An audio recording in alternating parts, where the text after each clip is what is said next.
Well, I'm very excited about this daily cancellation. I finally get a chance to cancel Anne Hathaway. I've held a grudge against this woman ever since my wife, early in our marriage, forced me to go to the theater with her and with her mom and her sister to watch Les Miserables. It was the worst experience of my life. Every actor in the film was deeply and painfully annoying.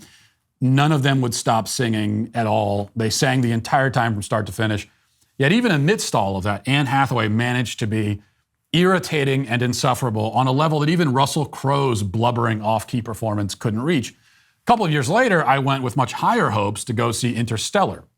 And there was Anne Hathaway again, helping to ruin the film with her cringy, saccharine speeches about the transcendent power of love.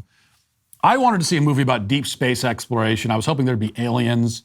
Instead, I got no aliens, only a little bit of space exploration, in exchange for a lot of scenes of Anne Hathaway and Jessica Chastain sulking and whining and giving corny sermons. So the only thing that would have made it worse is if they started singing, which thankfully they didn't. All that to say, this cancellation is a long time coming. Hathaway's appearance this week on The View has, I think, finally provided me the opportunity that I've been waiting for. Let's watch. You know, The Devil Wears Prada did turn 16 this summer. Yes. The time flies, boy. So you wrote this on Instagram, quote, "I am struck by the fact that the young female characters in this movie built their lives and careers in a country that honored their right to have choice over their own reproductive health. See you in the fight." So why did you write that? Why was it important to you to write something like that? Because we're in the fight. Yeah. We're in the fight every day. We're in the fight every minute. And you mentioned The Devil Wears Prada turning sweet 16. Yeah. Some 16-year-old's life has been irrevocably changed because of the current overturning of Roe v. Wade. And in this character, I played a young woman who was starting out her career. And when you are a young woman starting out your career, your reproductive destiny matters a great deal. Of course. Yeah. And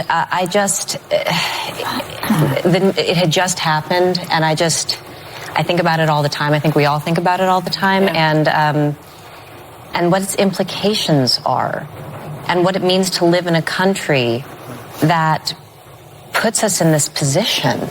Again. And so if I were to play that role nowadays, I couldn't take that for granted. I couldn't take that freedom for granted, the freedom of choice. And by the way, this is not a moral conversation about abortion. Right. This is a practical conversation about women's rights. And by the way, human rights, because women's rights are human rights. And the freedom that we all need to be able to choose and build our lives and have access to excellent health care. See, this is exactly what she did in Interstellar, just babbling incoherently. Of course, if you listen to any leftist when they talk about abortion or really any other subject at all that any of them do is babble incoherently. So let's try to sift through this. She says that it grieves her to consider that the young female characters in Devil Wears Prada would not be able to have abortions if the film was set in the current day. It is, to begin with, extremely strange to worry about the availability of abortion for fictional characters. Now, I've never seen The Devil Wears Prada, but I'm pretty sure that the film is largely set in New York. Women in New York can still get abortions unless they don't exist because they're fictional, which is a logistical problem that will prevent them from doing a lot of things, including getting abortions. Also, again, not having seen it, my impression is that the movie has a rather dim view of selfish, career-obsessed people. That's like the Devil Wears Prada. So part of the moral of the story, from what I understand, is that there's more to life than professional ambition. Yet Hathaway's takeaway is that women need to be able to kill their children so they can focus more on career advancement. There seems to be a little bit of a disconnect here. She also speaks about reproductive destiny, which of course is exactly the sort of asinine, hackneyed phrase you would expect Anne Hathaway to use when discussing abortion. It's not the sort of wording that I would ever choose, but since she brought it up, let us ask this question. Reproductive destiny. Okay, well, once a woman has conceived a child, what is her reproductive destiny? The word destiny implies a force outside of the individual, a message, a mission from beyond ourselves. So what is this force? Call it nature, call it the universe, call it, as I do, God. What is this force trying to say to the woman? What is her destiny now that she has conceived the child in her womb? Is it her destiny to partake in the joy and beauty and fulfillment of motherhood? Or is it her destiny to pay some abortionist to kill her baby and throw his body into a medical waste dumpster? I would say the former. Indeed, how could it be anyone's reproductive destiny to reject their reproductive capacity and violently destroy the human life that they have reproduced? To call such a choice reproductive destiny seems bizarre, to say the least. Hathaway also claims that she's not interested in having a moral conversation about abortion, but rather a practical conversation about women's rights. Well, except that a conversation about rights is automatically a conversation about morality. You cannot extract the concept of morality from the concept of human rights. A practical conversation, a real practical conversation, is one that is not concerned with theories or ideas at all. But human rights are a theory. They are an idea. They're a moral idea. That isn't to say they don't exist, but rather that they exist in the moral realm. They don't exist physically, practically, like a chair or a rock or the ocean exists. So to say that you don't want to talk about morality, you just want to talk about human rights, that is to speak gibberish. Human rights are a moral concept. The minute you bring them up, you have entered into the moral realm.